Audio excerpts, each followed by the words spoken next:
court this afternoon, sir? Well, reaction is that the court has delivered its ruling in its wisdom.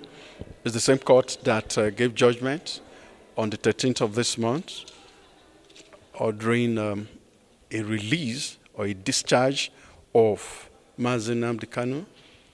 Well, the same court in its wisdom has this afternoon, though a different panel, but the same court of appeal, held that there should be a stay to that same order of discharge, meaning that Nnamdi Kanu will remain in custody.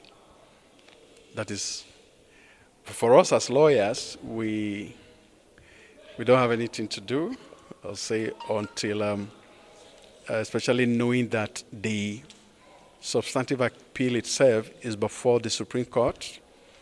We go to the Supreme Court and ventilate the case of our client, Nnamdi Kanu. So that is the hope we look forward to, especially against the backdrop that they also made a consequential order that the record of appeal should be transmitted to the Supreme Court within 7 days. That gives a hope and indication that the appeal will be heard within a record time. So we hope that will take place.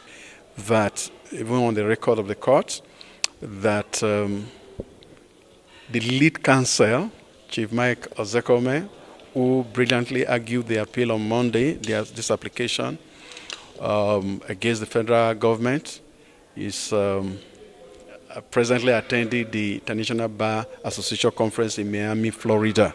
So I heard his brief. Thank you very much. Thank you.